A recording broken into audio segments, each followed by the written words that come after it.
1 ইঞ্চি হয়ে যায়, 2 ইঞ্চি আগের নাকি?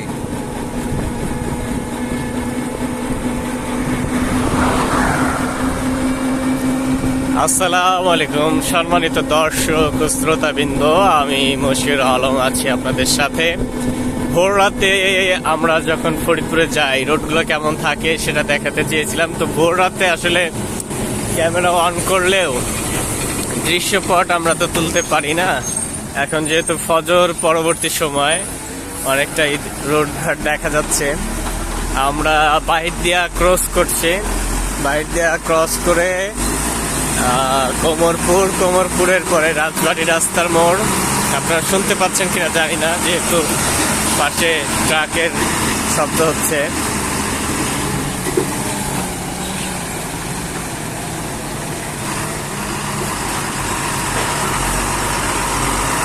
করে চলে যেতে দেন।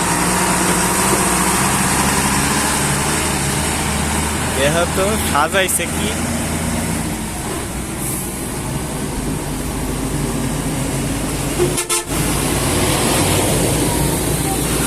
আপনারা সকলেই দেখুন, আমরা যখন সকালবেলা যাই রোডের অবস্থাটা কেমন থাকে। ভোর রাতেরটা নিতে পারিনি, কারণ ভোর রাতে যখন বের হয়েছি বাসা থেকে তখন অন্ধকারের জন্য পরিপূর্ণভাবে কভার করতে পারিনি। তাই জাতীয় মহাসড়কে আসার পর আমি একটু ক্যামেরাটা অন করেছি। যতটুকুই রেকর্ড হয় আমি ইনশাল্লাহ পোস্ট করে দিব। আমরা বাইক দিয়ে পার হয়েছি, এখন কোমরপুর পার হব।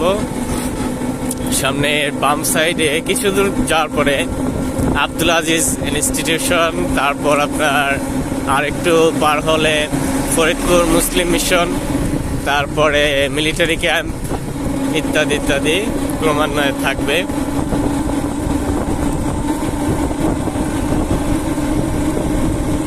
আমার পাইলট হিসেবে আজকে আছেন মকবুল কাকা। আমরা দুইজনই আসি মাঝে মধ্যে, যেহেতু আমি এখন ছুটিতে বাসায় আছি। আমি আর উনি মাঝে মধ্যে আসি আমাদের এই ড্রাগন ফলগুলোকে নিয়ে। আমরা সারা পথে যে এসেছি, পুরো পথে আল্লাহর রহমতে কোনো সমস্যা নেই, শুধু কুকুর আর কুকুর। রাত্রে যখন বের হয়েছি তখন থেকে শুধু কুকুর। আর আমার পাইলটের যে মুখের ভাষা, ওই ভাষা না শুনলে কুকুরগুলো আসলে হালকা গাড়ি আছে,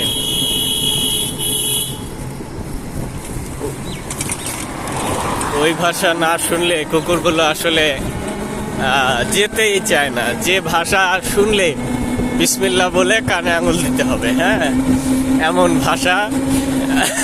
এমনকি আল্লাহ মাফ করো, হাসতে হাসতে আমি প্রায় শেষ। অবশ্য কুকুরে এই ভাষা শোনার পর, এই গালি শোনার পর সে নিজ গুণে ক্ষমা চেয়ে চলে যায় আমাদের সামনে থেকে। আল্লাহ, আজকে প্রায় কত 20টার উপরে হয়েছে না আমরা কুকুর পার করে আসছি। মানে প্রত্যেক জায়গায় 3টা 4টা এরকম করে। আপনাদেরকে বলেছিলাম আব্দুল আজিজ ইনস্টিটিউশনে, যে এখান থেকে দেখা যাচ্ছে না, আসলে গাছপালায় ঢেকে গেছে।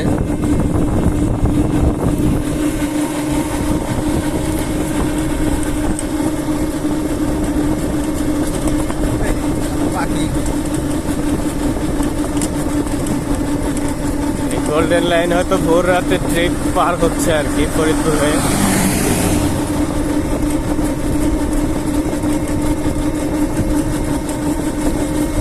পিক আপের আলোটা ছড়ায় পড়ছে, ভালোই তো লাগতেছে। আমরা শহীদ তোহরা যাত্রী ছাউনি সম্ভবত পার হয়ে আসছি না, এখন পার হইলাম আর কি। এটাই সামনে মুসলিম মিশন, ফরিদপুর মুসলিম মিশন, তারপর হচ্ছে বাংলাদেশ সেনাবাহিনীর প্রশিক্ষণ এরিয়া।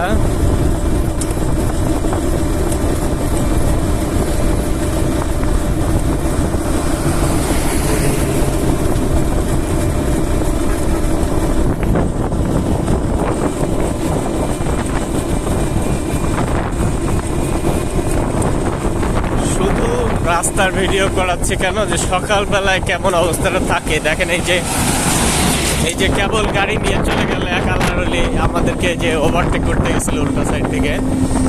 এই যে এরকম অনেক ঝামেলা হয় সাধারণত রাত্রে, আমরা যখন এই ভোর রাতে আসি এই সমস্যাটা বেশি হয়। তারপরে আগে গাড়ির চাপ ছিল অনেক, বিগত 2 দিন যাবত চাপটা একটু কমেছে।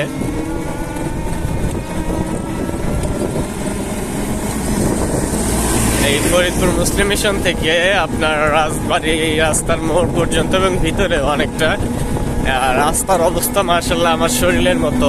এখানে এত পরিমাণ মানে খানাখন্দ ভাঙাচোরা, মানে কি যে অবস্থা আপনারা বুঝতে পারবেন না যদি ভ্যান বা অটোতে না আসেন, অটো মাহিন্দ্রা ভ্যান এইগুলোতে না আসেন। 4 চাক্কার কোনো গাড়িতে আসলে আসলে বোঝা যাবে না। এই যে বুঝতেছে আমার পাইলট আর আমি।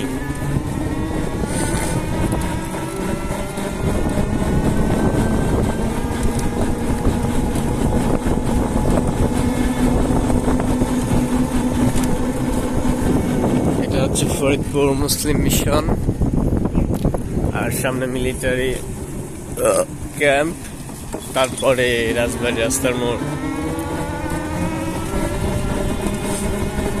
রাস্তাগুলো আগে আমার মতো চিকন ছিল, এখন অনেক চওড়া হয়েছে।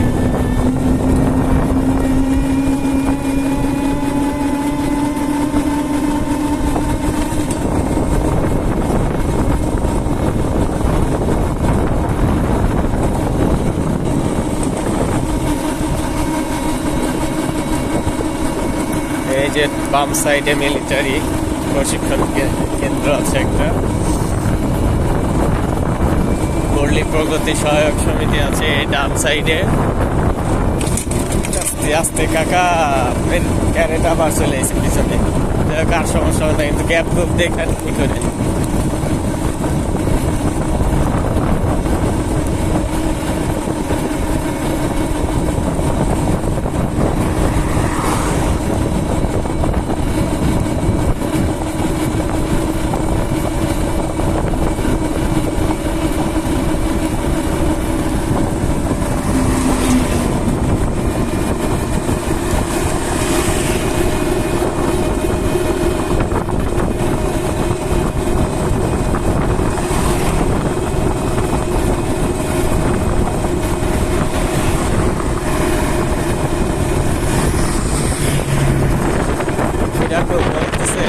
ভাই বলতেছিল কি কালকে যে আয়না লাগাবার পর না, আমি বলতেছি যে ভোর রাত্রে রোডে ভয় লাগে, এই আবার লোড গাড়িতে দেওয়া যায় না পিছনে, আবার এই করে দিতে হয়, বলে দিতে হয় ডাইনে বামে সামনে পিছনে গাড়ি এই সেই।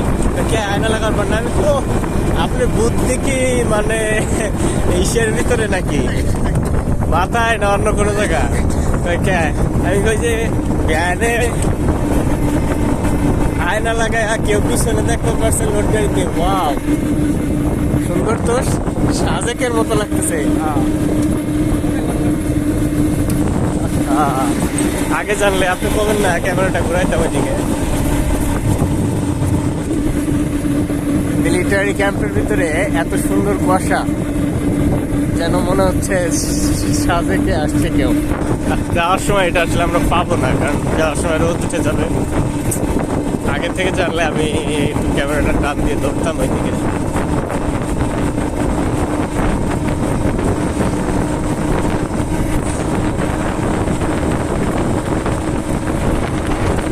সড়ক জনপদ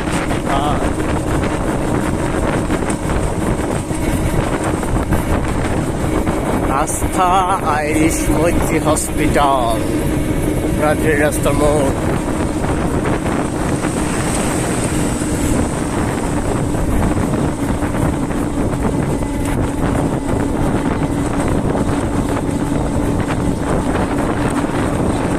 রাজবাড়ী রাস্তার মোড়, ঝাঁকিতে ঝাঁকিতে চলে আসলাম। ক্যামেরা মোবাইল হাত থেকে পড়ে যাওয়ার অবস্থা ছিল যদিও, তারপরেও মোটামুটি পৌঁছে তো গিয়েছি ইনশাল্লাহ।